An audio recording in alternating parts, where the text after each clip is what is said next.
We intend to lead and dominate not just the Caribbean, but the world. We strive to deliver the best for you, the people of St. Kitts and Nevis. We will continue pushing boundaries by working harder, smarter, faster. So join us as we're powering agriculture, powering infrastructure, powering housing,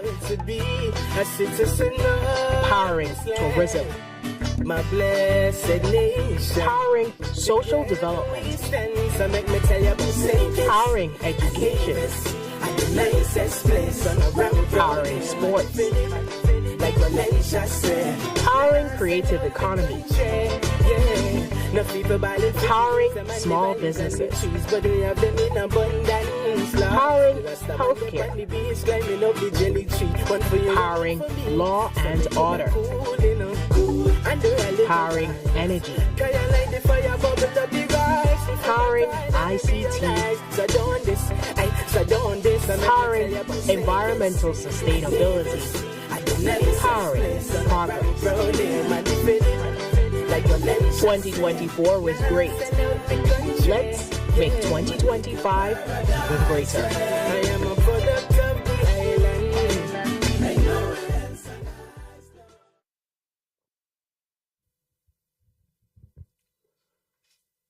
Honorable Prime Minister Dr. Terrance Drew, members of the media, Mrs. Lanicia Collins Williams, and all our viewers and listeners, good afternoon and Happy New Year.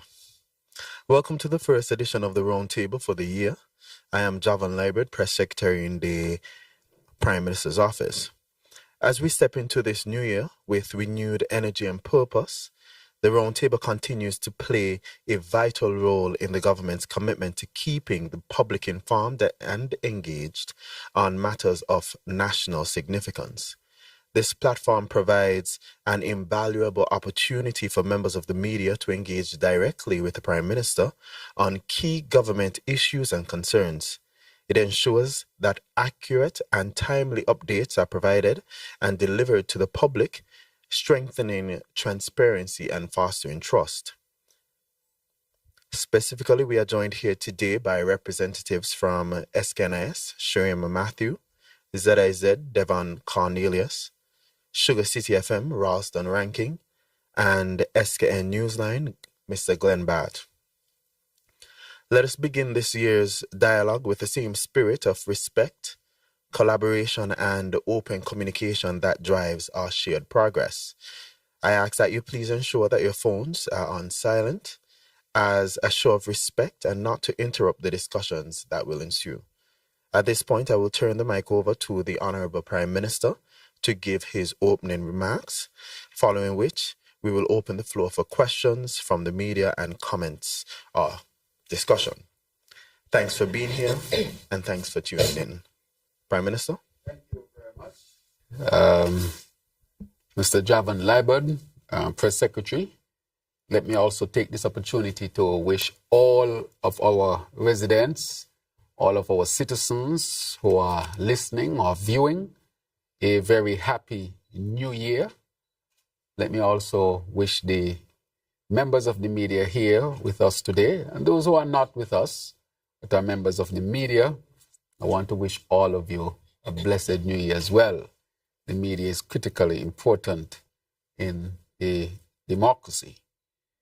Let me say that this year is a year that we want to see continued transformation as we recover from the post-pandemic era and to really start to implement in earnest or to continue the implementation of all of the policies, projects to transform this country and to diversify our economy. Let me reiterate again that this Second Nevis Labour Party administration is about people. It is people-centered and people-focused.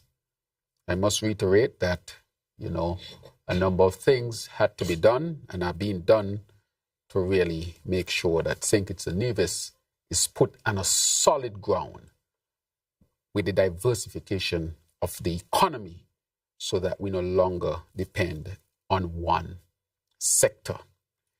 Let me, of course, take this opportunity to congratulate a few persons. We all know that Carnival was a huge success. And I want to take this opportunity to congratulate the Honorable Samuel Duggins and the Director of Carnival, Mr. Clement Ogaro, the chair, Ms. Shannon Hawley, and all their teams for orchestrating what many are calling the largest and most successful and most vibrant carnival, sugar mass in the history of our nation. I would want to say as well to extend heartfelt appreciation to our security forces and the frontline workers who ensured the safety and well-being of all participants. I want to really highlight Commissioner Sutton and his team, the St. Kitts Nevis Royal Police Force. I also want to commend Acting Commander of the Military, Commander Sutton, Major under his command, and to all who were part of the security apparatus, to say thank you for your excellent, excellent work that was felt by all residents, citizens, and visitors alike. It cannot go unnoticed. I want to also thank our people for being a part of the whole thrust of making sure that this season was a safe season, a season that, of course, was marked by a sense of security, which, of course, extended after our 90-day campaign. And now we're in the season of what we call our citizen security and dealing with the issues from a public health perspective. And I want to say that this is very much welcome. Also, from a tourism standpoint, we are seeing that tourism continues to grow. And I want to commend the Minister, the Honorable Marsha Henderson, and her team for the excellent job that they have done from that perspective as well.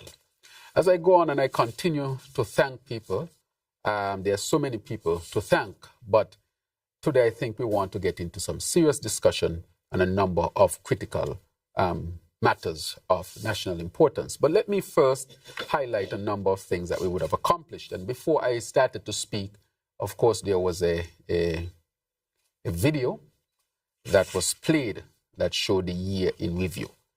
In 2024, there were many challenges, but this administration, the St. Kitts Nevis Labour Party administration, stood the test of time. And it also demonstrated that a united cabinet working with the people can definitely achieve a lot. I want to say that we were able to ensure that the GAE plan was being put in place. The GAE workers who for many decades were waiting for them to be included in the pension plan, that has been done and that will benefit thousands of workers. That is a major achievement that we achieved in a very early part of this administration. I also want to say that the minimum wage was another major achievement, the increase in salary for civil servants. And I also want to point out our Aspire program as well, because our Aspire program is a program that will benefit our people for many generations to come. And I'm encouraging persons to continue to sign up for Aspire. As we know, we are moving to diversify the economy so that we can know that, so that we no longer depend on one sector. And I keep saying a significant error and bad policy decision that was made by the former administration was to depend on the CBI. It's as if the plan was the CBI program and take that funding and use it for many other things except to diversify the economy. When we look at countries in the Middle East, they take the money that they would have made from oil and gas and use it to diversify the economy. One of the things, as I would speak further on the CBI program, is that I want our country to start a serious discussion as to the number of persons or citizens we would allow into this program. We are entering the realm where the number of persons through the CBI program can outnumber our indigenous population. We have to ask ourselves a serious question. That is why I said from the beginning, this would be one of the most difficult things that I would have to deal with, because we have to balance our sovereignty along with revenue, because most of the revenue came from this program. So part of diversifying this economy, it makes sense so that if one sector is affected, the economy can still continue.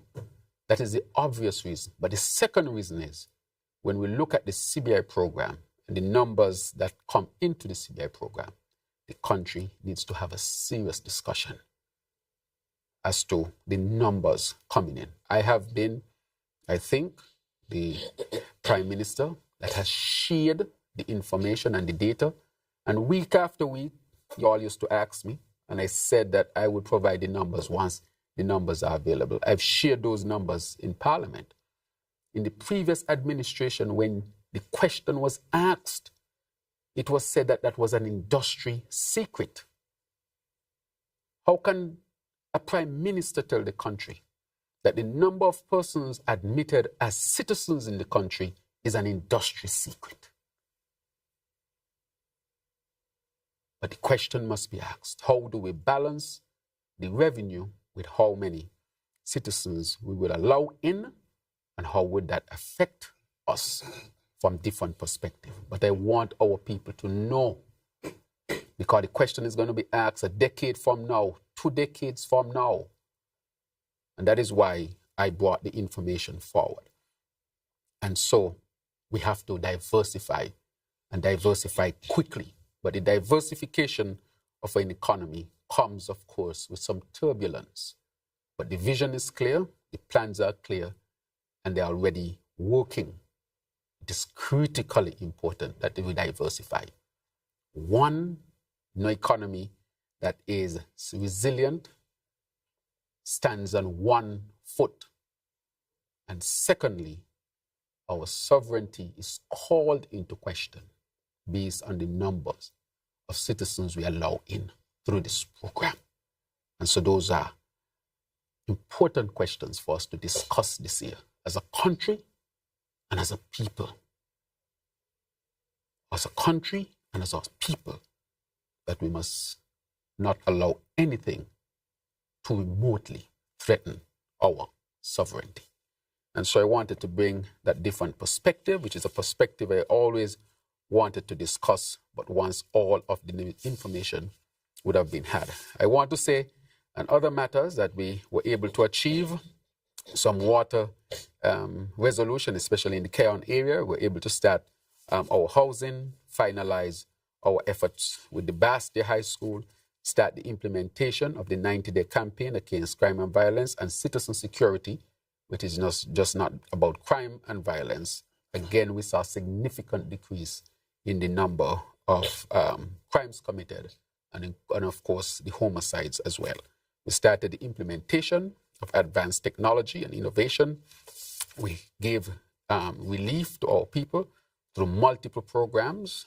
We have invested $320 million in support through different programs, whether it be Lift, Step, Elevate, fuel subsidy, and other subsidies. I think our country, in terms of percentage, is probably the highest percentage of the annual budget that is used to give direct support across the region. I think we should check the numbers.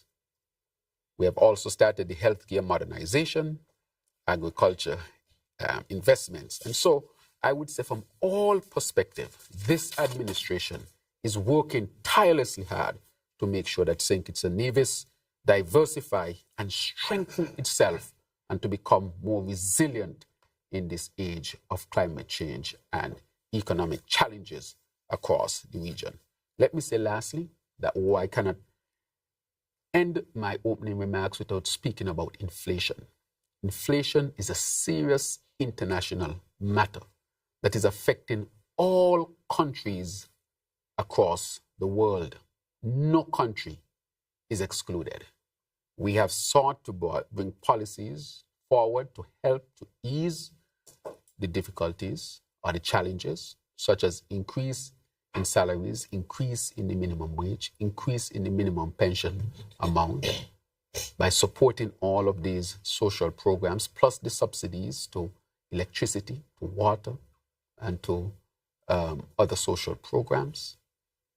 And therefore, we have embarked after the last budget on a new path, which would be the BBW, the Budget Boost Wallet, which is very innovative, and I will discuss it later on, and also the VAT reduction from 17% to 13% for a period of time to give our people an ease. So it's a very fine line between maintaining revenues and giving as much support and relief to our people as possible. But as I've said, our people is always number one. So this administration has responded and has responded positively. And so I will end my opening remarks with those words and now give the media a chance to interact to discuss these critical matters of national importance. And so I think the press secretary has set the rules, and I think you will start the ball rolling. Yeah, Yes, good go ahead. afternoon, Mr. Prime Minister. Yes. Yeah, by now we know the rules Yes. pretty much. Right. Happy New Year Happy to New you Year to you as and well. the entire family. Yes. We saw you enjoying yourself in the carnival, which was Same good. to you. Yes. All right. Before I go into my questions, again, I want to say thank you for the St. Peter's main road. There's still some more work. Yeah, we see to be done, but I have to congratulate you on that for keeping a promise on that one. Yes. My questions. Yes, sure. The 2025 food security, as you know, we're in 2025. Do we still have time to meet the requirements, or did we meet the requirement? And if we still have time, could you elaborate and a little bit more on as to how we'd have to go about to meet the requirement for the 2025 food security? Because as you know, we just started 2025. Right. My second question, in Parliament, you mentioned $250 will be dispersed from January for the next 6 months. Will that be in the form of a voucher, or will it be cash disbursed to person's account, et cetera, et cetera? And my final question, I have to, put in this for my St. Peter's, the bus line, the bus facility. It's a new year, so the shed and the bathroom facility for the St. Peter's bus line. Will we see any, progress towards that for this year? Because it is really needed at this time. All right. Yes. Okay, good. Thank you very much, Rankin, for those questions, and Happy New Year to you as well. And we share the same community, and that is important. But you asked a critical question about the 25 by 25. Let me say that the minister has been working extremely hard with his team to implement this. We were hit with a drought last year. The drought affected us. And so we had to put in place a drought recovery program. And as you can see, many farmers got drip lines and covering for the farms and seeds and so forth. That is because we had a few $1 million put towards that, and that helped us. It didn't help us totally out of the hole, but it helped significantly. In addition to that program, we also have the hatchery, which was launched. And I think we are now producing enough eggs. We also brought in banana and plantain, tens of thousands of slips. We also brought in pineapple, greenhouse, the greenhouse village. And in addition to that, the Tabasco program. The Tabasco program is not just growing peppers. It is a holistic program where you will see a lot of other crops being grown on large scale. We intend to start with about 100 acres, and of course to have discussion with other farming groups in St. Kitts and Nevis. So the proposal has come forward. We have already identified the land. We have already started to plant. And so we intend this month, we will start almost the full implementation of the Tabasco program, but it's a diversified agricultural program where we'll see large-scale farming as well and seeking to have markets outside. So we have done tremendous amount of work to get us there. The specific numbers the minister will share, and you can always get them from agriculture. But I can say that a significant amount of investments have been made in agriculture, and we will see a lot of those, the fruits of that investment. The issue is, again, the drought matter. It's still hurting us. And because it's hurting us, we know that it would affect yield to some extent. But we are responding to it by drilling for water. We did a survey of St. Kitts and Nevis over the December period to look for water sources, because we intend to drill to find more water so that we can make it available for drinking and make it available also for the people of St. Kitts and Nevis. So I would say from those perspectives, we are on track to significantly increase our food production based on these significant programs. You ask about the same, well, you talk about the St. Peter's Main Road. That is a significant investment. The busmen in St. Peter's asked for a few things. One, a justifiable increase in bus fare, which they got.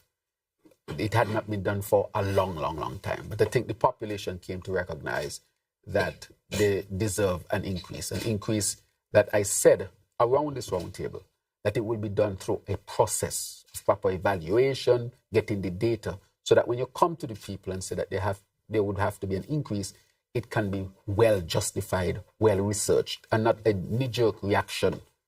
And so we were able to implement that as well. So the busmen in St. Peter's asked 3 things I've gotten to, which is 1, the main road, which is a significant investment. And secondly, also, they were able to get a justifiable increase in fare, manageable, of course.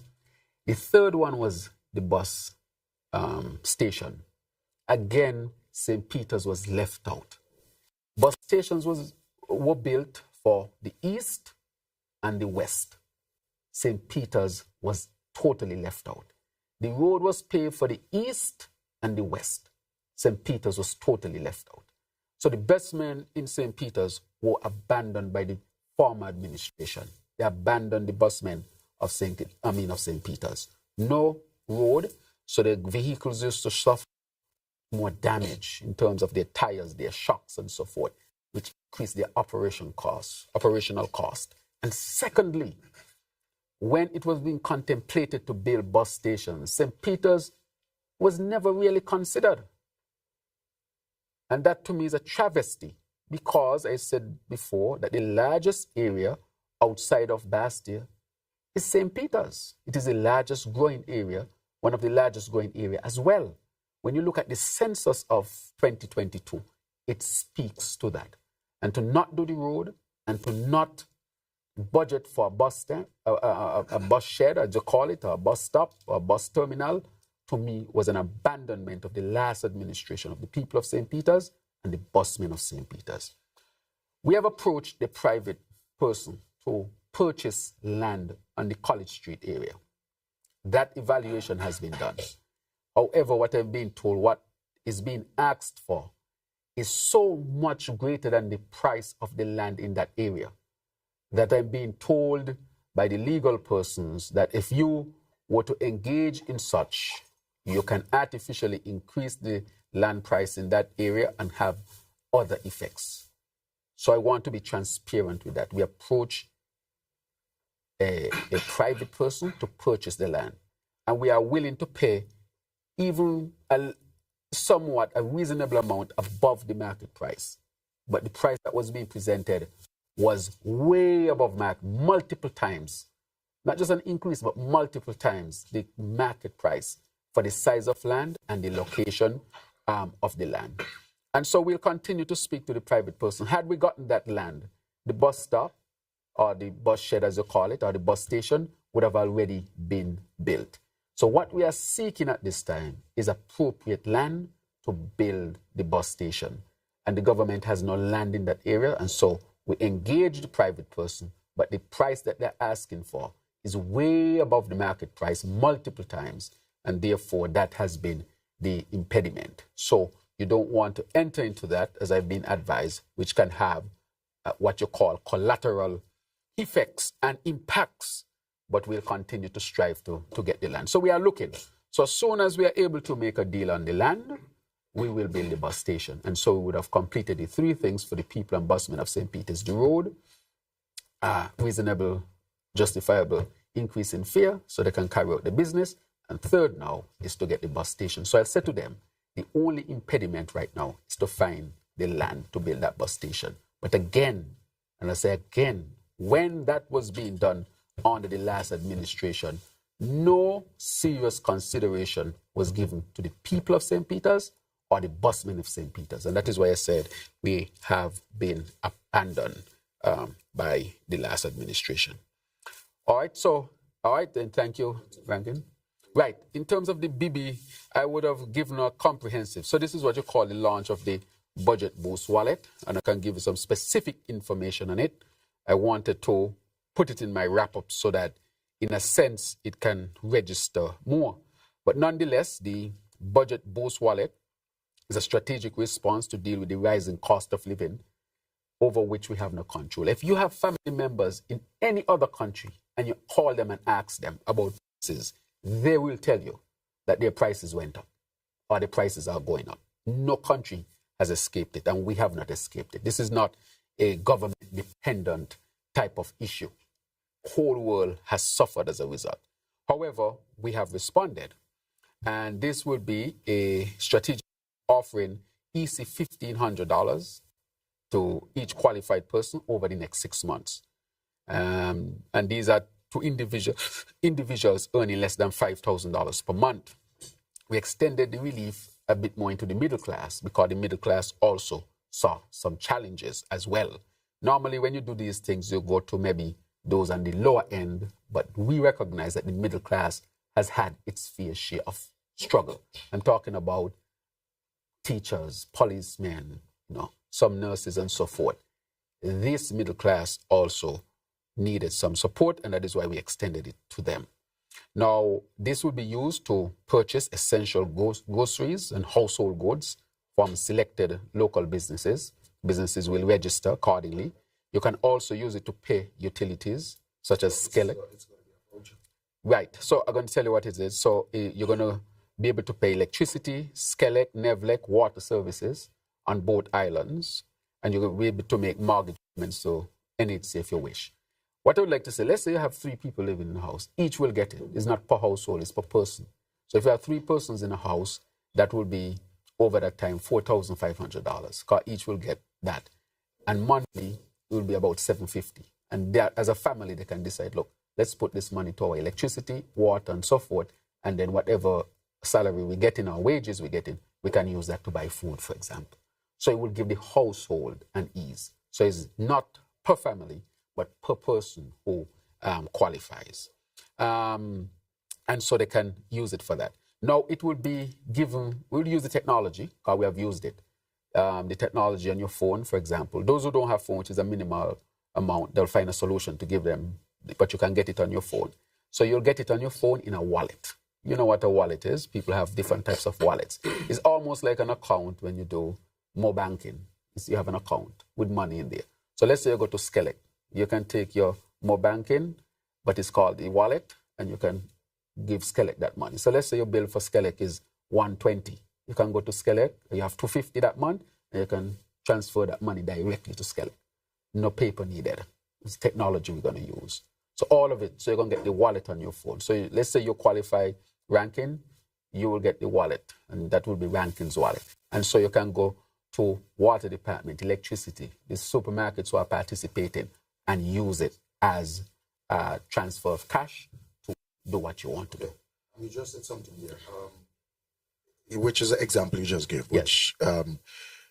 So if the person have, as you mentioned, 120, yes, and they want to give to Skellig, and it's 250, would they still be able to use the additional 130 somewhere else? Of course. They give Skellig the 120, and you're left with your change. If you give Skellig 120, you're left with 130. You could say, let me go to Skellig, give them the 120, go down to the supermarket, buy some bread and eggs, and leave some for the next day. And next day, say, boy, let me go up water department, pay them $30. Let me go across the shop, because we want the shops in the village too. Go across the shop in the village and pick up an extra bag of rice that I didn't get in town. So you're going to be just like you're using cash. Yeah, you're going to be exactly that. So we have used this before. You remember in 2022, I think it was 2022 or 2023, the back to school. We gave the parents this. So the parents had it on their phone, went to, let's say, Sun Island Clothes. Sun Island Clothes is a vendor. And they said, the Sun Island Clothes, I just want one shirt from you. And Sun Island Clothes will just take out for one shirt. And then they leave with the balance. And they could go across their next shop and buy some books and go someplace else. So they use it like cash between them and the vendors that are qualified. Also, certain places during that same time, they were saying that, the parents have to use the entire thing. No, so it was not so. You mean the entire thing with them? Yeah. Well, maybe that was a marketing strategy by them. But it was not so. And I want to tell the people it is not so. So if you go to Skellig and you say, my bill is 120 and I want to pay my Skellig bill, you don't have to lose all of your 250 for that month. And it will back up. You can say, man, I can use 200 this month, let's 50 go over to the next month, so I got 300 there. You use it like cash, except you wouldn't have the cash in your hand and you would use it. So you cannot use it for alcohol, cannot use it for tobacco, or you cannot use it for, some cosmetic things. We want it to be used for essential things, your bills, your groceries, and so forth. And so what that would allow you to do is to save on all of these things, and then the money you have, you can use it for food to help to manage your buying of food. Because again, sometimes with the food, it comes from outside. So if a cornflakes goes up in the US, it'll go up in St. Kitts. We can't control that. But what we can do is help with other things, and so you'll have more cash flow to buy your actual food if you have to. So you'll give the family an ease. And so that is how it will work. So we're using the technology, and we will ask our people to be patient with us because this is a technological world. And we are going to use it to help our people, not just those on the lower salary end, but we're going to go somewhat into the middle class as well, because they too felt the pinch. But we'll do it for 6 months. And we are hoping that, prices continue to go down across the world. They've started to drop already. We are hoping that as the economy continues to recover, but at least if you plan properly, you would have gotten a significant ease for the 6 months. In addition to that, we are also decreasing the VAT from 17 to 13%. I've asked the CAPSET, Inland Revenue have sent out their information to meet with vendors and to meet with, for example, the chamber, because we want this savings to be passed on to our people. We want them to set 17 VAT this month, so the price was 320. VAT come down 13%, so the price dropped. Not that you take down the VAT and the price remain the same. I've said myself, I will go to some of these vendors and see, I will do it myself. I'm going to do it myself and ensure that these prices are dropping for our people. Because why would the government give a significant drop in VAT, a promise that we made, but we recognize is important, and that is not passed on to the people? That is what they're talking about. So we have to make sure that it is passed on. Okay? Good. Mr. Prime Minister, on that very same issue that we are talking about right now, in fact, we have had some complaints from some individuals. Apparently, there are some merchants in Bastia and outside of Bastia, but mainly Bastia, who have raised their prices on certain products. Now, this is not a shipping situation where a new product comes in, but they've actually hiked it up. People are actually paying more now for that product than they were before. Even with the decreasing VAT. Well, I asked the CAPSEC to get out there, the Inland Revenue out there. We are going to get out there because this cannot be acceptable. How can you have a savings for the people and then you, as a trader, wants to keep the savings? No, this is totally unacceptable. Well, I'm going to some of these and I want to see, because I'm going to ask customs to show us how much it was paid for and what is the markup. I'm going to ask customs to do their jobs and call out those who have done it. I'm asking the traders, you will benefit because there will be a boost in volume. Why not pass the savings on to the people? That is not fair. for those who are engaged in such. I will not accept that. That is not fair to the people. The savings are to go to the people. And you will benefit in the end because people will buy more. You'll have cheaper prices, which will increase your demand. So we drop the VAT, and as soon as we drop the VAT, you carry up the price. And you had that product before there was any shipping issues. And we said that there's a drop in inflation that we are now experiencing across the world. So I want to thank you for bringing that. And I want the media to help. Go in the places, see it. Call them out as well. The media has to help us with this. Call them out. Why are you carrying up your prices when the government has dropped the VAT? That is what you call price gouging. And we will deal with that. Thank you very much. Good afternoon, Prime Minister Drew. I want to touch a bit on healthcare and safety. So over the past 1 or 2 weeks, we would have seen a series of accidents, and some of those would have involved our ambulances. Can you provide us with an update as to the arrival of the new fleet of ambulances and how they will address the challenges following these incidents? And with the procurement of these ambulances, are there any, or will there be any further training for emergency responders? Or are we investing in any other healthcare infrastructure in addition to what we already have in the pipeline, of course? Thank you very, very much. Safety is critically important. Safety is critically important. I have been, when the accident took place, especially the one, I think it was going to Frigate Bay to get a patient, I went to the hospital to see the EMTs who were involved in that accident. I went to see them. And in speaking to them, they said to me, they had on their flashers, their sirens, their horn, and persons just were not pulling over. And so I want to appeal to our people that when we see the emergency vehicles, police, ambulances, fire, and so forth, we need to do what we were taught while we were learning to drive. Give way, pull on the side, give way. And so the ambulance, they are trying to get to the patient as quickly as possible. A driver in front of the ambulance would not move. The ambulance tried to move, then they moved late, and so the accident occurred. And so an ambulance costs a lot. They're not cheap at all.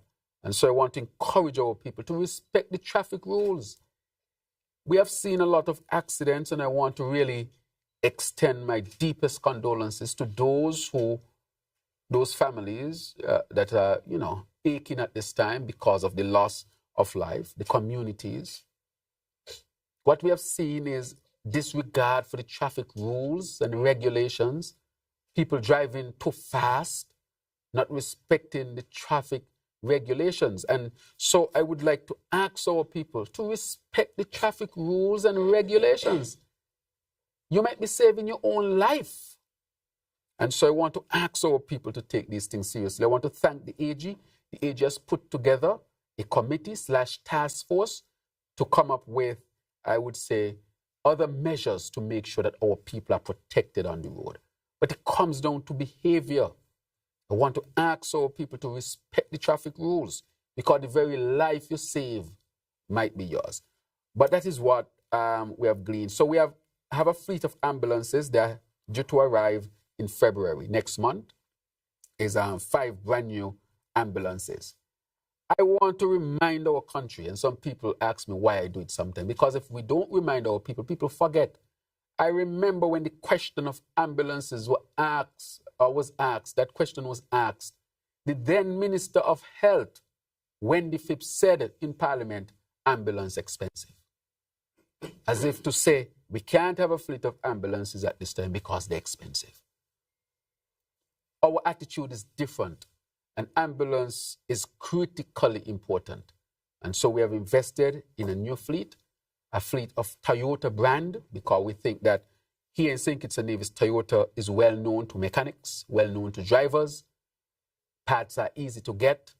And because of that, we will have a longer shelf life per ambulance. Not only that, based on our roads, we have to choose ambulances that could fit on our roads and fit up our small alleys and so forth.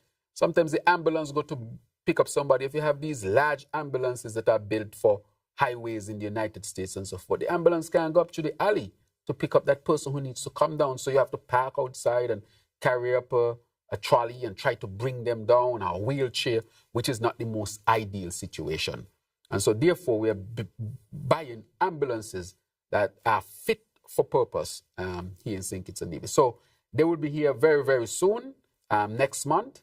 And so we should have the launch of our new fleet of ambulances. But it is sad that we lost one ambulance and another seemed to have been lost. It's a challenging period, but we'll do everything to make sure that our people get the service that they deserve.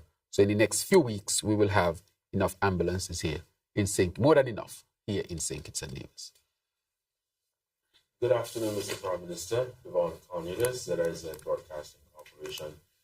I want to look at the economy and CBI. Firstly, people argue that the CBI program is generating less revenue because of measures implemented to improve transparency and accountability.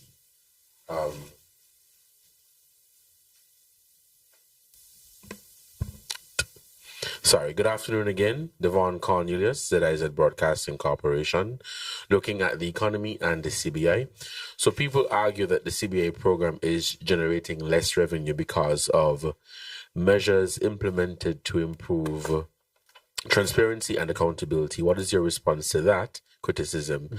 And despite the positive outlook in the budget, there are still assertions in some quarters that the government's performance was poor in 2024. Given the revelation that this SIDF appears to have been a great source of funds under the previous administration to basically keep the country running, how do you respond to claims that there being surpluses versus a current deficit, which is brought into perspective by capital investments? Yes, thank you very much, Devon. This is a very, very important question. I started out in my opening statement speaking about sovereignty. We had to take the measures that were taken with respect to the CBI because we would have lost our visa-free access, because we needed to take measures that were not taken, and we would have lost the program, period. So first, let me put that on the table. That is what we inherited, a situation where we had to act. And of course, I've kept saying that this is a difficult and challenging situation because the revenues will be affected. However, we were able to make the changes and lead on some of these changes in the region and help to stabilize the CBI program. And that is where we are. That is why we have to diversify the economy. Because in the same breath that persons make those arguments, ask them the question, was it the correct strategy to have the economy rely on one sector? So that if something happens in that sector, the whole economy is undermined? That is the question that must be asked. Was it prudent that this administration would make the necessary changes to make sure that we maintain our relations with our international partners and our visa-free access, even though it depends on them, but not to do anything? And thirdly, should we continue to have a high volume of citizens be admitted through this program where the numbers can surpass our indigenous population? These are the questions I want our people to ask and answer. If you ask me, this present generation and the generation to come would ask, why was the decision made to allow this subset of citizens to be greater than our indigenous population? That speaks to our sovereignty as a country. Think about it. And therefore, decisions had to be made. One, to protect it. But then again, if you protect it, you have the opportunity to stabilize it. And so we have already seen the CBI already coming back, of course, on the premise of transparency in the framework of the OECS and the Caribbean. So it's not going to be business as usual. Things have changed, and we have made the changes to make it sustainable, to make it respectable, and to manage how much citizens will allow through this program. That is a serious question. It needs serious debate. That troubles me. I remember saying to the AG, that is what keeps me up at nights. That issue.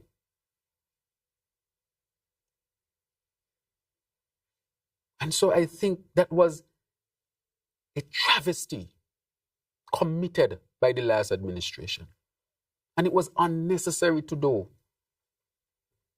You could have had the CBI as just another sector of the economy, while we diversify and have other things, of course, building a resilient economy.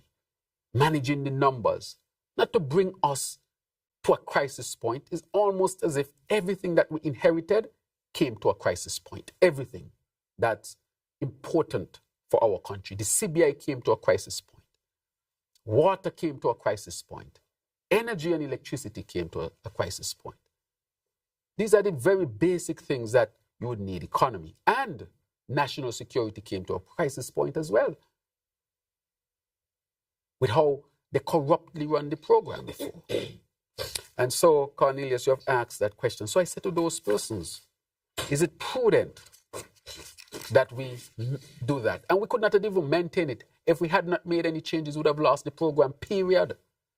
So here we have a decrease in revenue, yes, but we still have a program. What if we had lost the period outright? Then we'll have nothing. And then the bottom would really have dropped out. Instead of having some challenges, we would have had a bucket with no bottom. We have a bucket with some holes in the bottom. But that is better than a bucket with no bottom at all. And therefore, we did what we had to do to save the program and give us an opportunity to diversify. So I will say that that has to be considered within the grand scheme of things. You had asked something else? Well, yeah, as it relates to the outlook for 2025 and the over the years, St. Kitts and Nevis being dependent on sources from the SIDF. Right, good. So I'll go to the SIDF because I just spoke on the CBI. So the CBI revenues are down. We are diversifying the economy. We know that there will be challenges because I said that from the beginning, we have to diversify. And if we had left the CBI as it was, we would have lost the program, period. Because you saw all the issues surrounding the CBI with all of the accusations and all of the things that had to be done. We were proactive. That is why we did not lose out in the end. We did not lose the program completely because we were very, very proactive. Now let's come to the SIDF. The SIDF is separate and apart to the CBI program. In the sense, it's a fund. The CBI program is a program, and that program can contribute to the fund. That fund was where the revenue from the CBI program under the previous Labour administration went. So the revenue did not go into the consolidated fund, it went into the SIDF. Before the 2015 election, we heard from the Prime Minister then, from Harris, it is a slush fund. There are no reports from the fund. It is being used as personal money. There should be accounts tabled so that the people know what is happening to the money. All of those accusations were laid.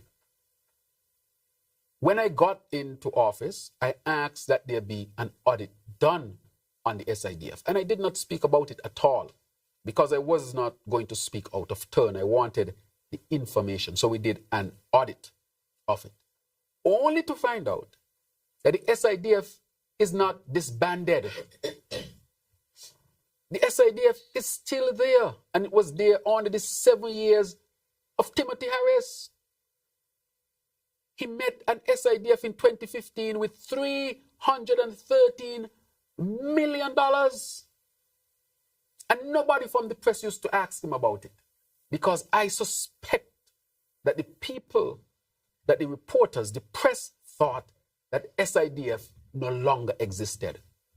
I can't remember him ever once tabling the accounts from the SIDF in Parliament. I can't remember once he giving an update to the country as to the $313 million that he met in the SIDF that was left there. So nobody knew that the money was there. Dr. Douglas, the then Prime Minister, who was responsible for it, he spoke of it. But I think because they had dragged his name through the mud, that when he spoke of it, people did not believe when he said he left over $250 million in the SIDF. And so no questions were asked of Harris. And so he had this $333 million to do what he wanted with, using it to supplement projects to prop up his government as if he had brought that money in and never told the people that the SIDF was paying for all of that. Do you know that the SIDF today is paying for the rent for the Bass Day High School? Does the media know that?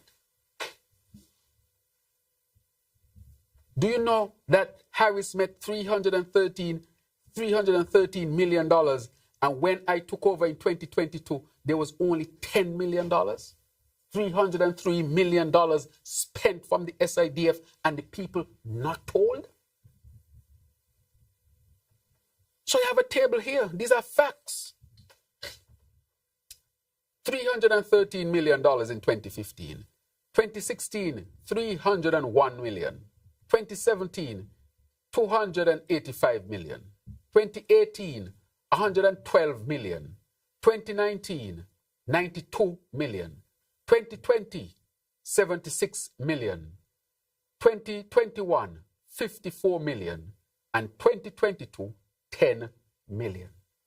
So between 2021 and 2022, $44 million plus was shifted from the SIDF. And the people not informed. How could Harris have used over $250 million from the SIDF and did not account to the people of St. Kitts and Nevis? This is a travesty, and I know when I read it in Parliament, people were shocked to know that the SIDF is not dead. The SIDF is there, and $303 million not explained to the people. So that again was used to prop him up, and he hid it from the people. So when he was saying surplus after surplus, it was not because he was generating that. It's because he had a fund like the SIDF from which he was spending and not informing the people. So sometimes people say, where the money coming from? Well, money coming, but where it's coming from? It's your SIDF money. You know what should have been used with this money? This money should have been put into a sovereign wealth fund.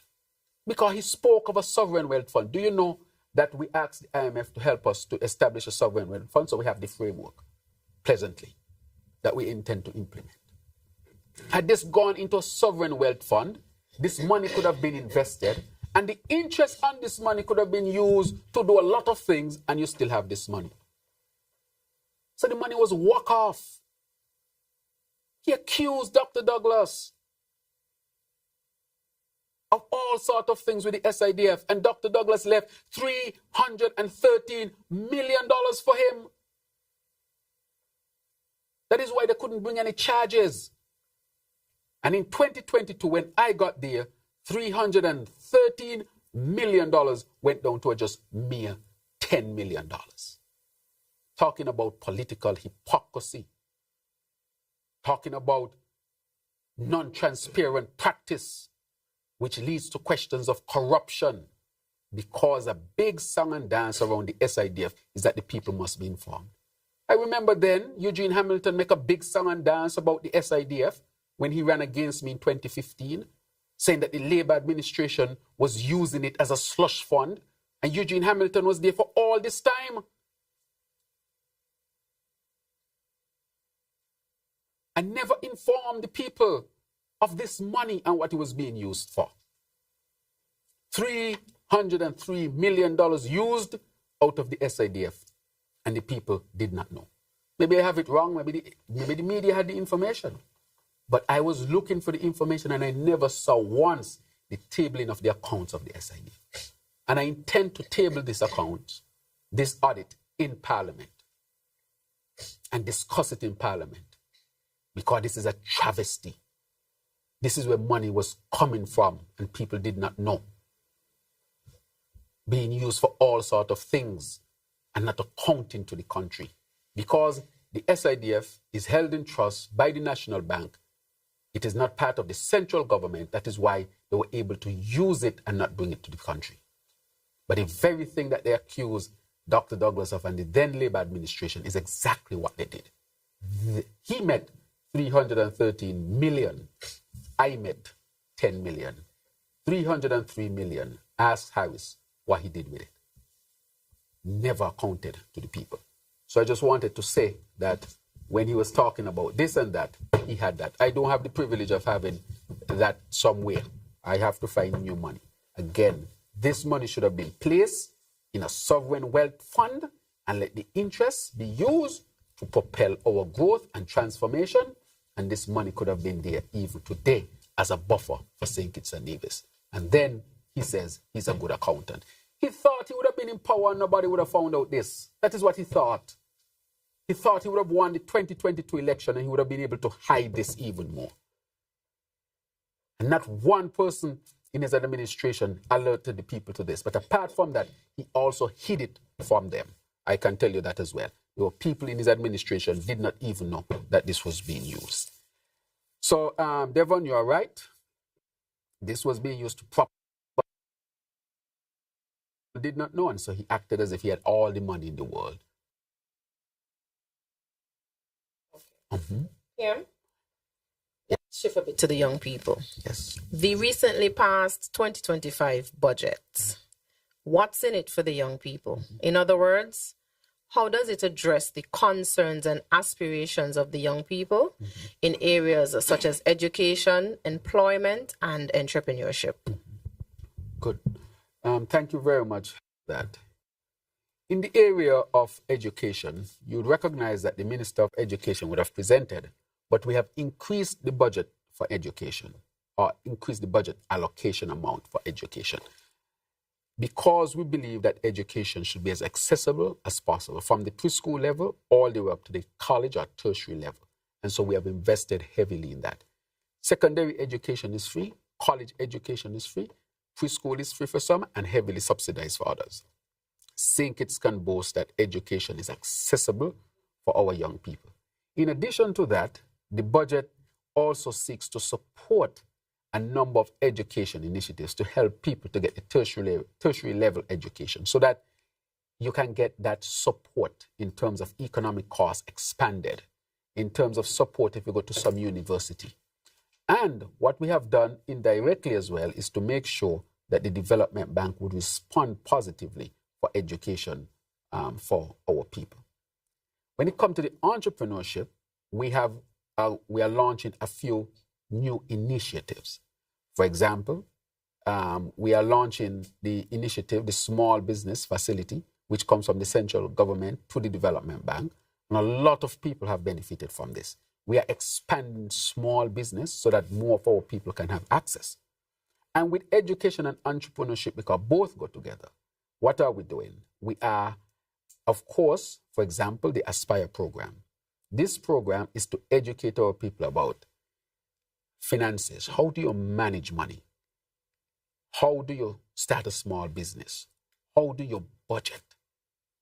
There's money allocated for this Aspire program that will benefit 10.5 million young people. The only place in the Caribbean, I think, not the only place in the Western Hemisphere, even if you go from Canada all the way down to Chile, Argentina, at the tip of South America, you'll realize that we have this program as a program that is only in St. Kitts and Nevis, where young people get an account where they save and they will be able to buy shares into companies. So even before they leave school, they are accumulating wealth with the education that goes with it. The other thing, we are launching a few programs. For example, the program Cybersecurity Training, where we'll start with the first 100. We're going to launch that program next Tuesday. The first 100 young people will be trained and certified to the Canadian standard in cybersecurity, so they can work for companies all over the world, because cybersecurity personnel are needed. And as we see more and more hacking and so forth, we understand how critically important. As we're starting with 100 young people. After that, we want to increase the number so that our young people have options, and good options in terms of the jobs that they will be able to get. We are expanding TVET, for example. This is vocational training. Recently, we had 3 persons from the Elevate program who graduated from AVIC. First time in history, they graduated as part of Elevate program, the transformation of what they used to call the Peace program. 2 in business, 1 in construction technology. And so we're going to train much more this year. All of that is in the budget in terms of training. So I wanted to ask our young people to get educated, to get into business, but meaningful business. Get training for the specific jobs, the vocational field, the cybersecurity field, the academic field, wherever they choose. This budget is reaching out to our youth in terms of training and employment, and giving scope to them in terms of the creative economy. The creative economy to expand. Carnival was an expression of the success of the creative economy. You see the amount of young people and Macajumbi sticks as we stay here, the actors, the clowns, the masquerades. It was rich. When you look at the children's carnival, it was a reflection of the great work in the creative space. So many young people being exposed and participating. When you look at the shows, it's because people are being exposed so they can represent themselves well on the stage. And let me, of course, congratulate the young lady who won the Haynes Smith. Caitlin Wilson, who won. I want to congratulate her and congratulate her parents for her tremendous, and her chaperone and so forth, for bringing back the crown. We saw Carissa Willett went to the regional to participate in Calypso show, and she was the only OECS person, I think, placed. 2 Trinidadians first places, and then her, and she got a special award. Again, speaking to the power of our creative economy. And so I want to say that there is space for the creatives, space for those in agriculture, space for those who are in academics, space for those who are in vocational. I'm asking our young people, take advantage of these opportunities. Don't get involved in no crime and no violence that don't lead nowhere, that will lead to hospital, death, and jail. You have better options. Choose them. That is why I'm proud of the 3 young people from Elevate who went to AVEC and got certified. And this year we're going to get much more of our young people certified. So thank you again for that question. Prime Minister Glenn Bart from SKN Newsline. Your administration, from its inception, has basically been in support of the involvement of the diaspora in the continued development of the country. Yet there is one group of potential investors who indicated to me that they had submitted a proposal to your cabinet with regards to sporting facility, and they were requesting the leasing of sections of the old sugar factory. But it seems as if they are getting a bit disillusioned because they're not getting enough feedback as to what is happening with regards to that project. Can you say whether or not this kind of potential investment involving local people and international supporters as well is down the alley of investment opportunities that you like our local people to get involved with and be supported by the government? Right. So, the specific investment that they had the opportunity to come to the government, I think they are also presented in cabinet. And I think they have been given the opportunities. I think is working through. I think the question might be the question of technical questions, but the willingness to have them lease that part has not been the main issue. of the matter. And I would say, not going into the details of it, not to reveal who people are, not to let my statements be any sort of words that can bring, disrepute to anybody. I would leave it there and ask them again to approach the relevant ministry and to find out what is happening. Let me put it that way, right? But we are encouraging as far as possible for our people to invest. And a lot of our people have invested and continue to invest. And if there are issues to be worked through, we will work through.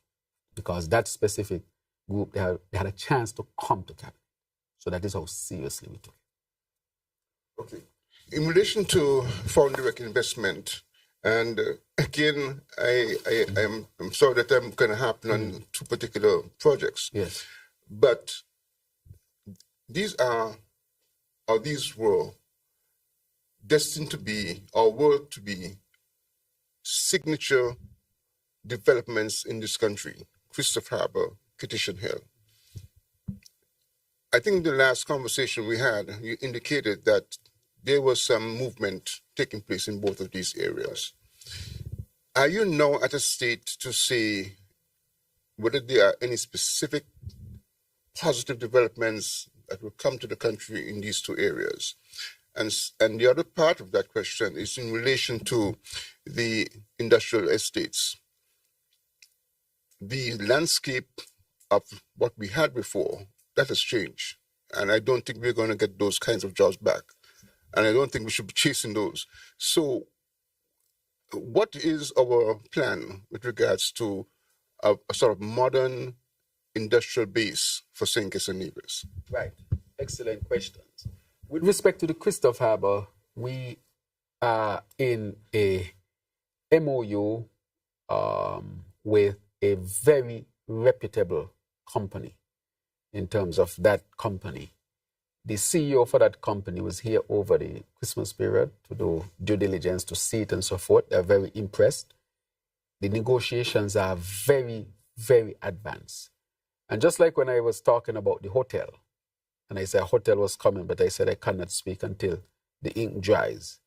I would say that for this one, at the end of February, I will have an announcement to make with respect to Christopher Harbour. I will have an announcement to make. With the Petition Hill, just like the Development Bank, had not been audited for a long time. So the investors who are here waiting, they're waiting for us to complete the audit. But the audit is a bit delayed because you have to go back all those years where the audit was not done to audit Petition Hill. Just like the Development Bank, that is what is holding us. We have investors on standby, just waiting for the audit to be completed. So in that, even though we have excellent investors, I cannot say we are as advanced as Christopher Harbour. Christopher Harbour, we are very advanced. The Petition Hill, once we complete the audit, and we should complete it within the next month, because we have to be meticulous and sure about it, we will now have specific offers from these investors. And so I would say with respect to Petition Hill, I would say I'll have something to say about Petition Hill at the end of April. At the end of April. Just like I said with the new hotel that is to come, that is on South Friars. And since we're on talking about investment, I wanted to clear the air on that. The land at South Friars, next to Sharp, that is private land. That is not government's land. So the persons who are there, I know there are discussions going on of how best the government can assist in helping them with their business and where they can relocate to. But that land is private land. I want to make that clear. So the government is not government's land that government is selling. That's private land. And so to talk about investment, people are making investment. The land has been bought. It was on the market for anybody to buy. It has been bought by a very reputable company. And of course, we know that the hotel has been declared and the geotechnical work or the earthwork has started. And the earthwork is critical in completing the planning for that part of the country.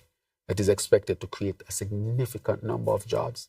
It is a higher-end hotel that will build our room stock and the prestige of St. Kitts and Nevis.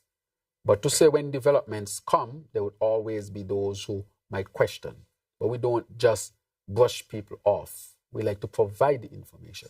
So the land in that area is private land. And so now there is significant moves now to build a hotel in that area for the benefit of all of our people here in St. Kitts and Nevis.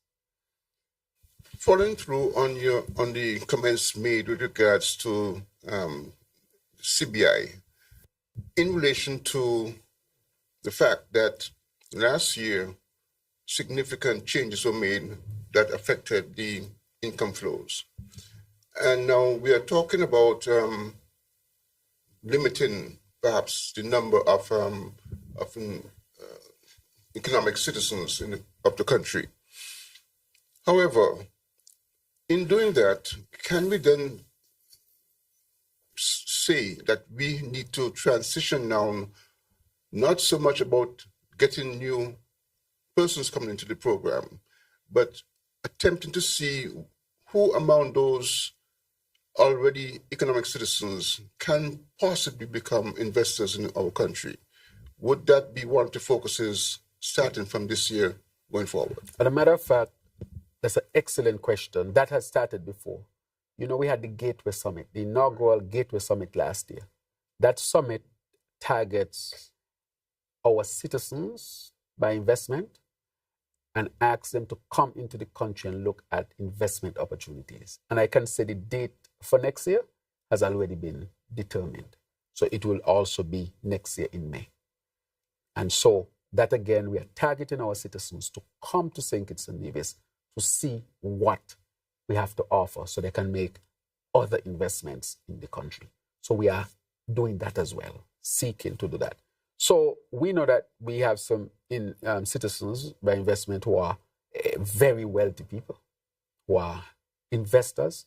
And so we are reaching out to encourage them to invest again in St. Kitts and Nevis after the first investment, which can be a lucrative investment. So yes, we are doing that. So the Gateway Summit will be the second edition, which is to be held at the end of May. So that is coming back. That is coming. Devon Cornelius, said, looking at electricity, I believe there's a subsidy in St. Kitts as it relates to electricity. Has that been extended to Nevis, and are there talks ongoing between the federal government and the NIA as it relates to that subsidy? And looking at health, what measures as it relates to national security are being implemented in response to reports of an outbreak of human metapneumovirus in China? Okay. Thank you. Right, thank you very much. With respect to the electricity, you have NEVLEC, and the country, they have their own policies. So you have SCELEC, and we do our own policies here. Nevis does its own policies.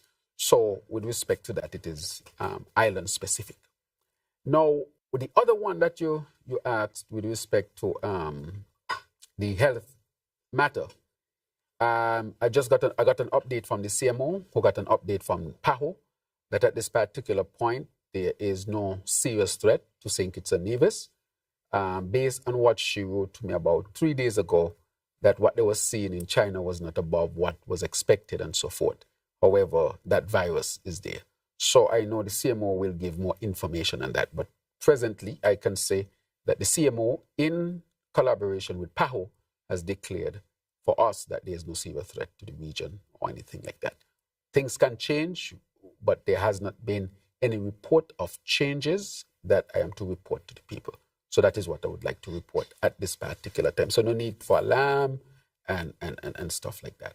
But on the question of power and electricity, I want to say that I have met with the foreign minister of Taiwan.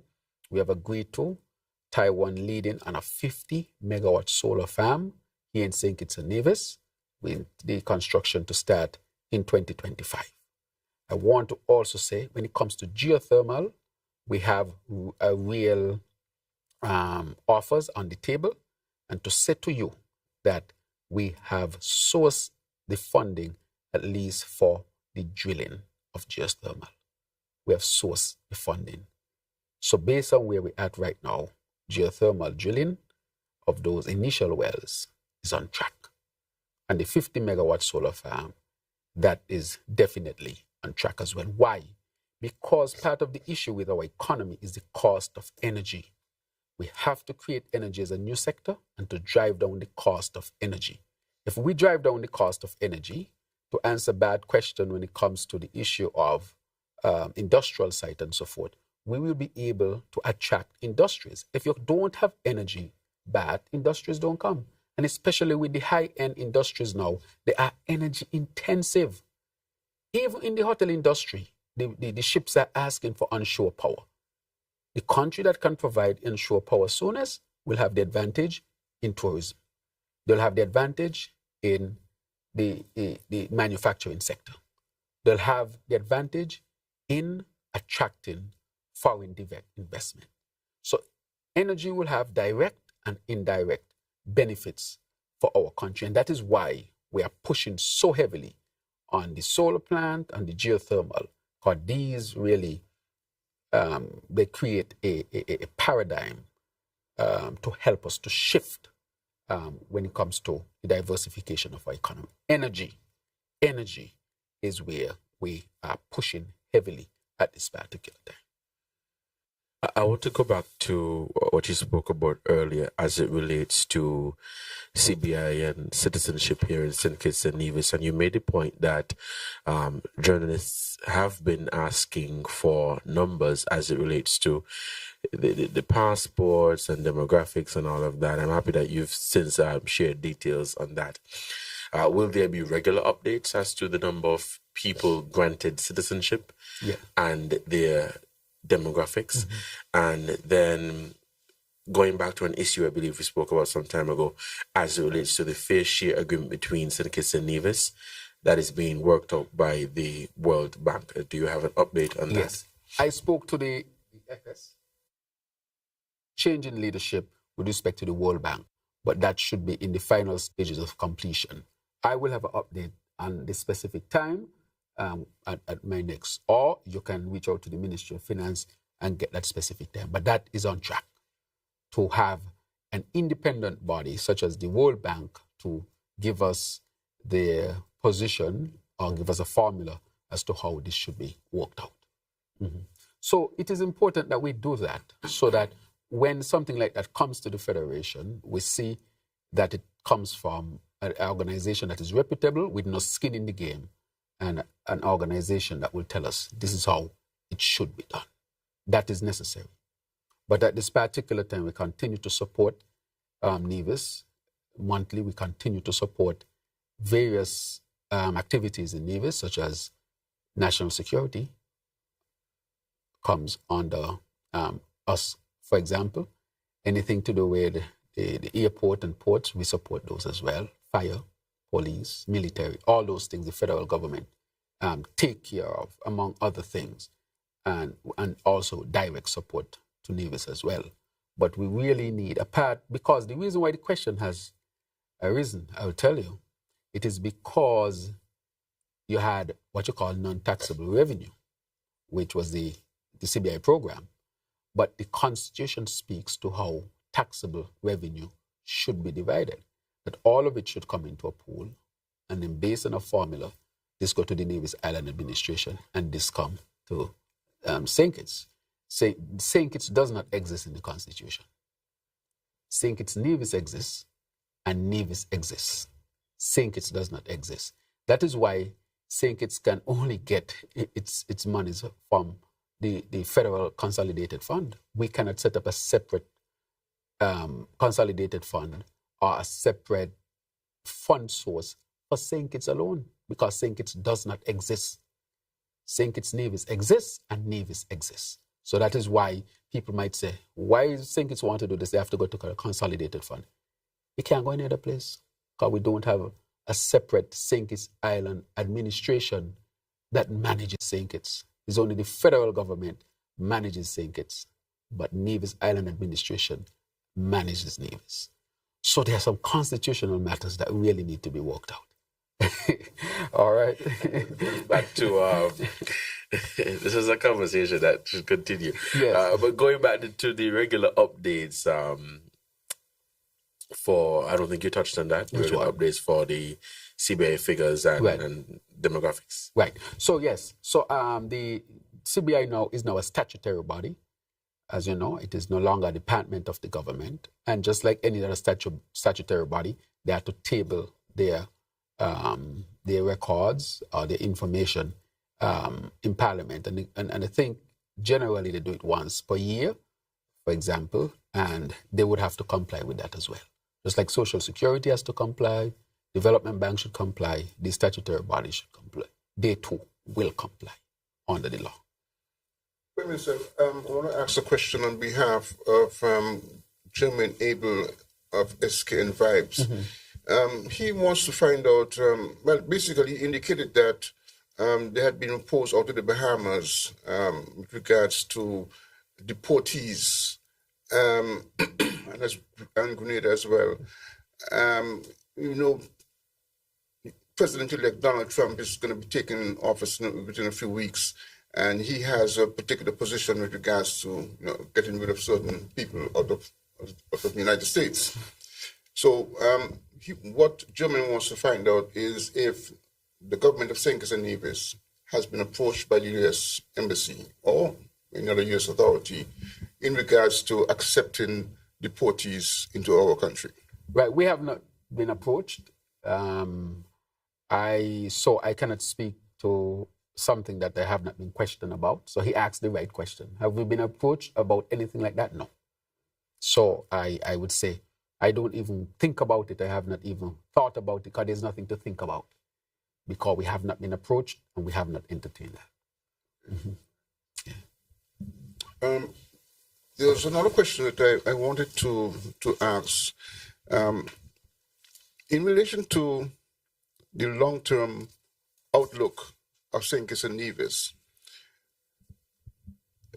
2025, I guess, is going to be or has to be a very pivotal year for progress to be made. Yes. Going down the road. Yes. What then, I know energy is one of the sectors that would be a focus, but what other areas outside of energy and health that this government needs to place urgent priority on if we are to get closer towards a sustainable island state that you have been talking about? Mm-hmm.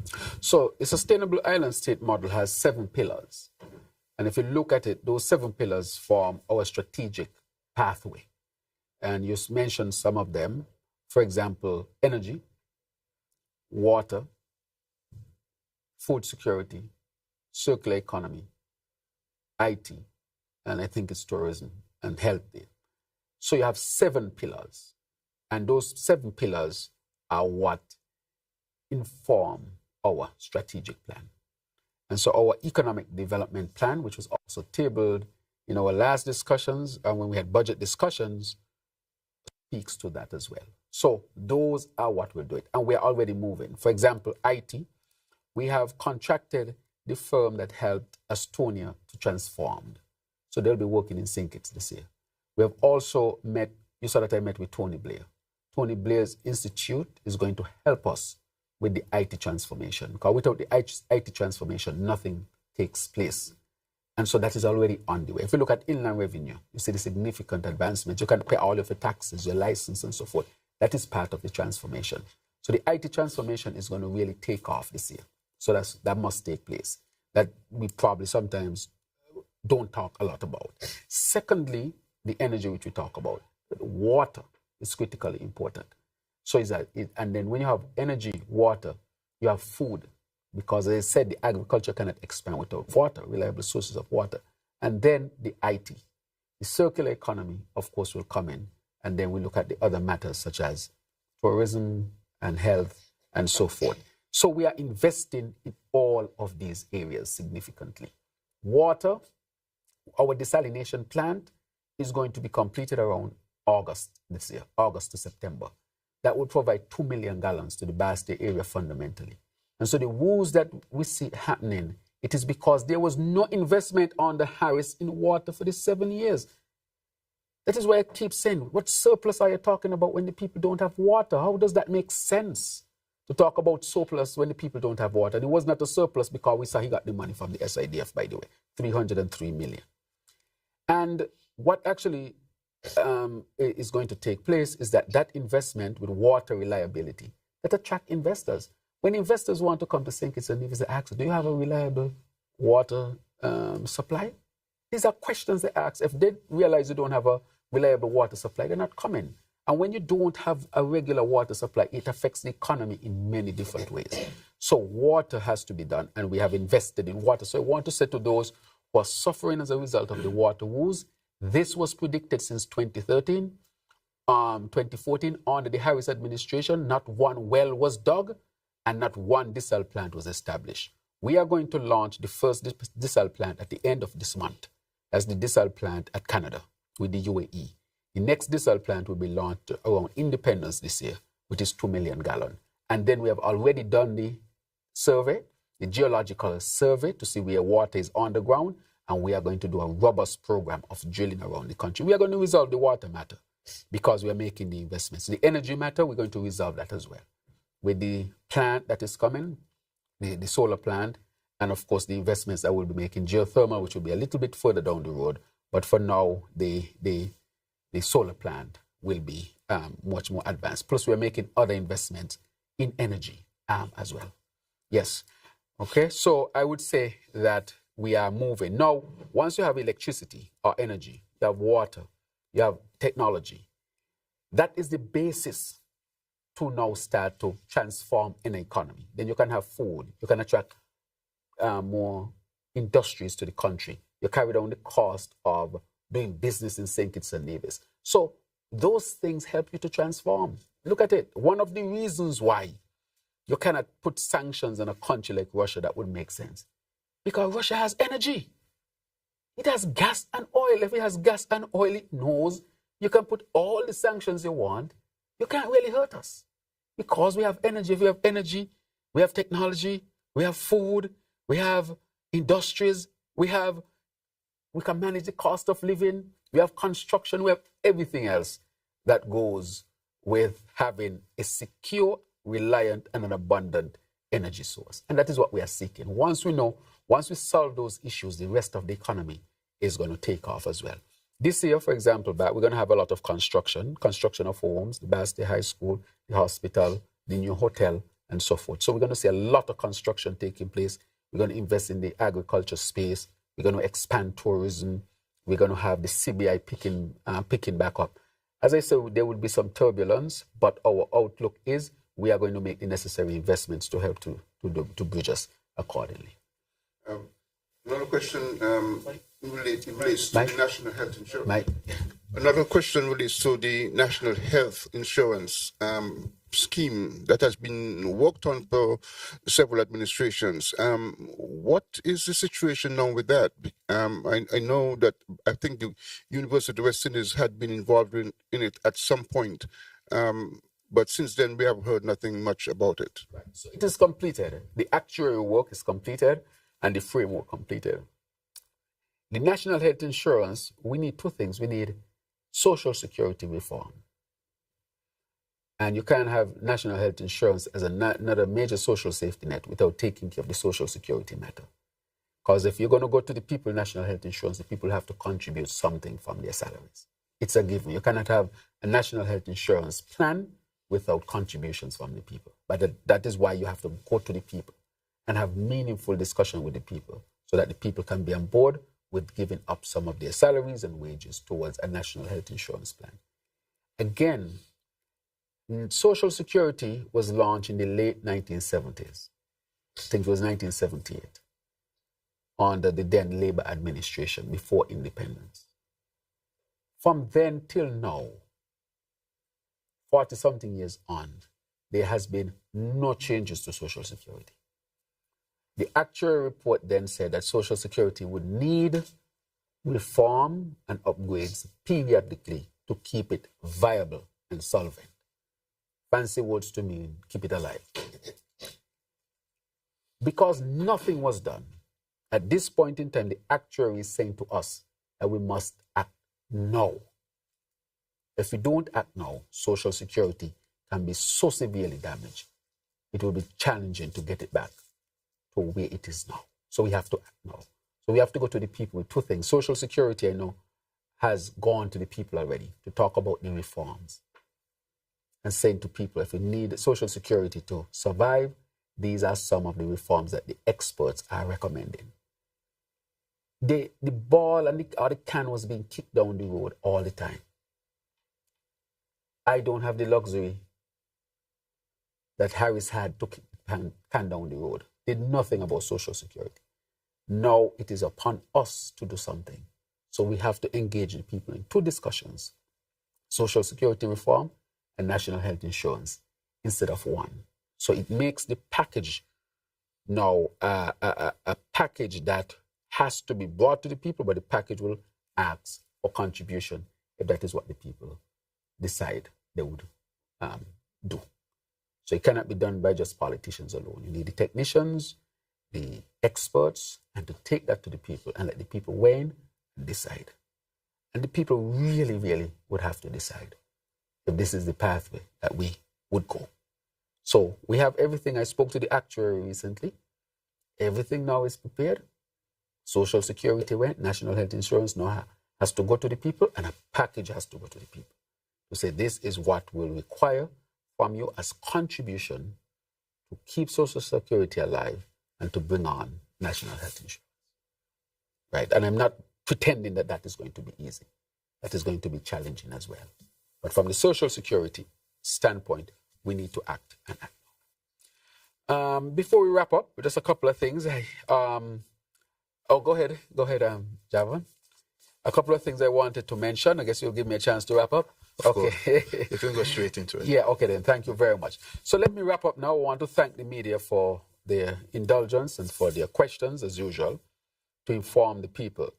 But I want to bring a couple of things to the people's attention that Harris has been out there talking about. And I really have to do these because people will start to believe something if it is said enough. One of the things I wanted to bring to the people was the SIDF, to show that this SIDF was used by the Harris administration. And they met $313 million. When we took over $10 million, and he never told the people where the $303 million, what he used it for or where it has gone. And he pretended that he was having surplus.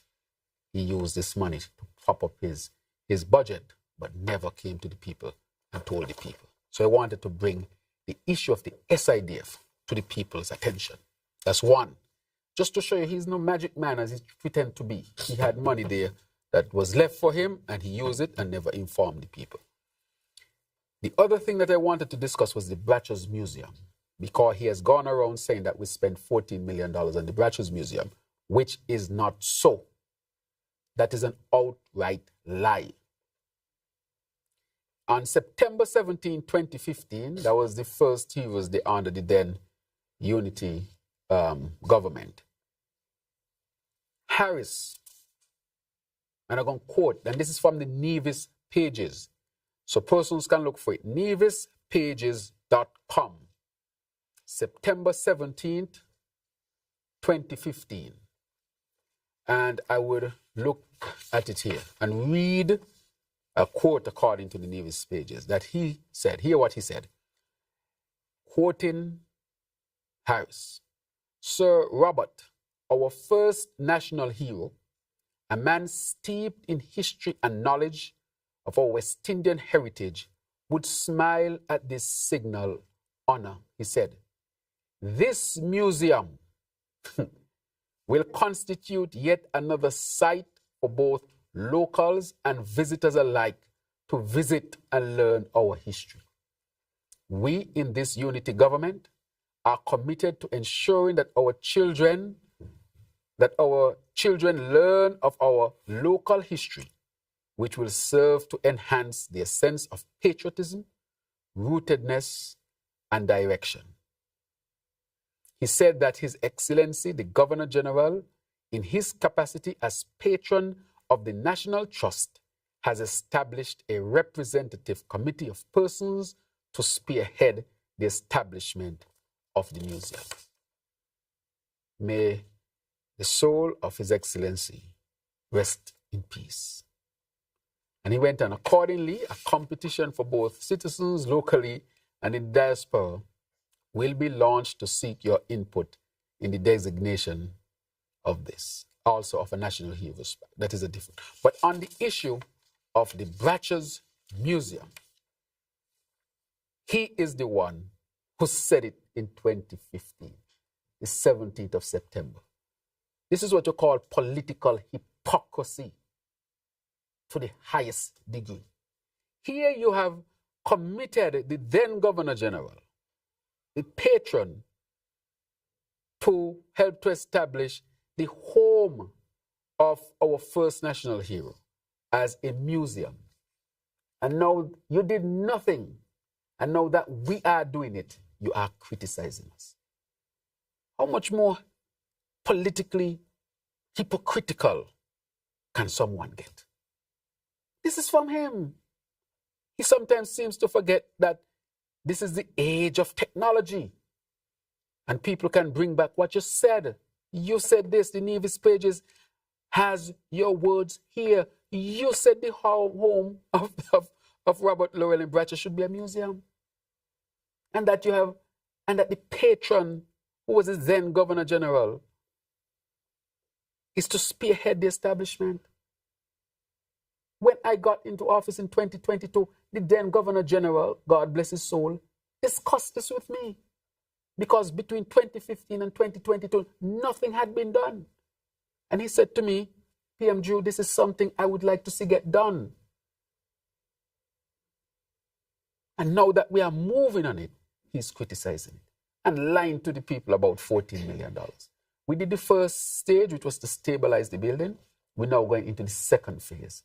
But we have started to do work at the Bratcher's Museum. But I wanted to bring to the people that go to Nevis Pages and you'll be able to get the story on that. Not finished yet. I wanted also to bring the story of the salaries, because he's going around saying it's egregious. He used the word egregious for this administration to bring to the people salary increase for parliamentarians. I want to say to the people that in the estimates of 2021 for 2022, Harris passed it in the House to increase the salary by 84%. And he's saying we took 33%, which is not so. It is 20-something percent. But he increased it to 80-something percent. He passed it and budgeted for it. This is what he was expected to get, an 80% increase in his salary. And then that is again political hypocrisy. Tell the people that you passed it in the House in 2021 to give yourself an 80-something percent increase in salary. Look, the estimates here. Look what it said. Provide legislative services for the Federation. Remunerate members of Parliament. Actual. So you would have gone all the way up and make it from 486,000, you'd have gone up to 895,000. And it's projected for 2020, planned for 2022, projected for 2023 and 2024. Planned for 2022. In the 2021 debate, he was the Minister of Finance. He brought it, gone from 4-something to 8-something, an 80-something percent increase.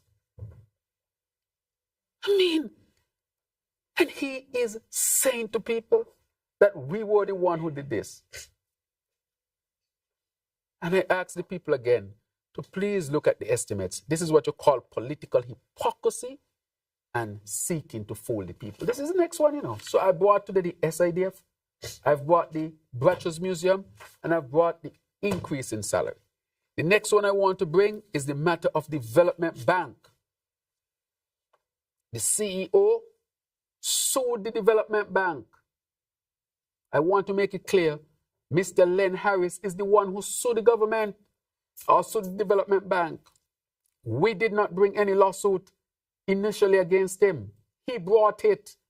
So I want that to be clear, because they're giving the impression as if we are witch hunting or targeting them. Len Harris brought a suit against the development bank. And of course, the bank responded. And that is why I said to the AG, well, he brought a case. Well, let there be a case. And I want the cameras in the courtroom. Let the people see the travesty that took place at the development bank. So I want to say to our people, he is the one who bring the first case against the government. The government did not witch hunt anybody. So tell the people the truth. So I wanted also to bring the matter of the development bank so that we clearly understand exactly where that comes from. So I'm just talking about the hypocrisy. The hypocrisy in the SIDF, the hypocrisy and the salary increase, the 80% that he put in for himself, and now talking the hypocrisy and the Bratches Museum. He declared it with the Governor General in 2015. I am following through. The thing is, he did nothing for the 7 years. And that the hypocrisy in the development bank, they brought the case on the development bank. And therefore, we should have the cameras in the courtroom and ask the AG to please apply for cameras in the courtroom so that people can hear the travesty that took place in the development bank. So that is a serious matter as well. I want to finally wrap up by saying that this year will be a year, as you said, that we have to really invest in the transformation because we can no longer depend on the CBI like we used to. But I want to highlight that we are making those investments for what we call the diversification of the economy. But a number of things people can look forward to. I mentioned the major projects that we can look forward to, which are the projects at the hospital, the Basti High School, the housing, the new hotel, the solar farm, and so forth. Major projects, among others that will also take place. We will also have the BBW, which is the budget boost. As I said, it will be technology. You'll get a wallet on your phone, and you can go to participating vendors. We will attack those who are increasing their prices with the drop in the VAT. We will attack it. We're not going to accept it. Pass the savings on to the people. The people deserve it. The people are hurting by the inflation. We took a measure. Participate with us to help the people. But instead, you are increasing your prices, some of you, so that you can make more profit. And I'm going to ask Custom to present to the cabinet the cost of these things and to verify the cost of these things so that the savings are passed on to the deserving people. I want to also point out that once we continue to work, we will achieve a number of critical things. The last thing I want to touch on is the issue of crime. The reason why I want to touch that, there are people out there who want to see murders. You go on Facebook and they vex that no murders taking place. Inventing murders, saying you have 10 unintentional homicides. What is that? What is 10 unintentional homicides? That is because people want the story of the day to be somebody gets shot or somebody lost their life through violence. I can't understand how this can be the platform of a political party. You should be celebrating with the country that for the last 4 months, we saw a significant decline in shootings and killing of our young people fundamentally. Our young people deserve to live. When they choose life over death, celebrate it. Don't invent numbers and try to spread this bad name, St. Kitts. Can you imagine people online trying to say we have more homicides than we actually had? Can you imagine the online telling people we had 10 unintentional homicides because they want to spread bad news about St. Kitts and Nevis? This is what Times toilet paper is engaging in. Trying to tell the world that we are uncivilized, that they cannot even celebrate the fact that for the last 4 months, homicides in St. Kitts and Nevis have dropped significantly, more than 70% over the previous quarters. Maybe the biggest improvement throughout the region. Let us celebrate that. But that is not in line with the political narrative that they're trying to sell. They want to sell to the world that St. Kitts and Nevis have uncivilized people who are taking lives without regard. I want to say to the Times toilet paper, stop it. Celebrate life. Celebrate the achievement. Our people need to call them out, whether you support this party My party or another party. This is your country. People should not be telling lies on your country. And that is what they want. They want the story of the day to be young people killing each other. But the young people are choosing life. And let us continue to choose life in a proper way of living. And I want to thank the security forces, all those who were involved in the 90-day campaign and so forth, which has brought significant relief to our people. We'll continue to work to keep our people safe, and through the citizen security strategy, we'll continue to implement our plans and our programs. Young people, continue to choose life. And I want to wrap up finally by saying that for 2025, we'll continue to work hard. We ask you to continue to support the initiatives that will bring transformation to our people. I don't pretend that it will be easy.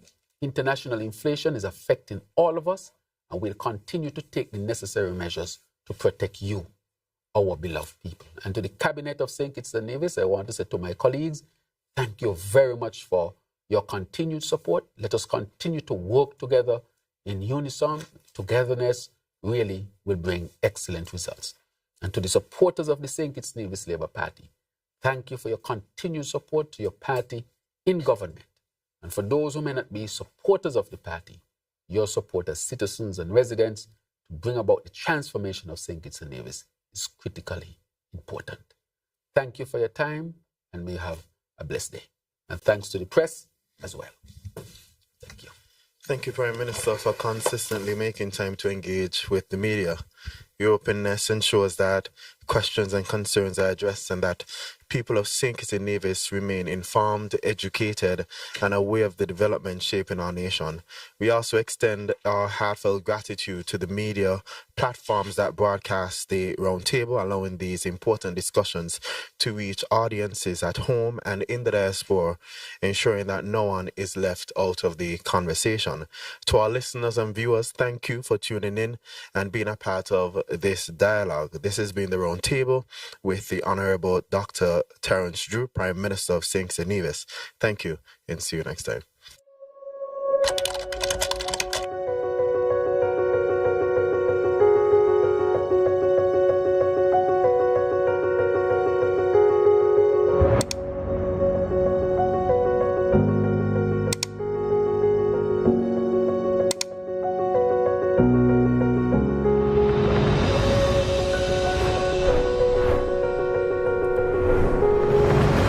Last year, we have come a long way.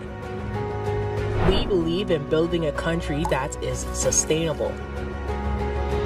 We have created opportunities to empower, uplift, unite, advance you.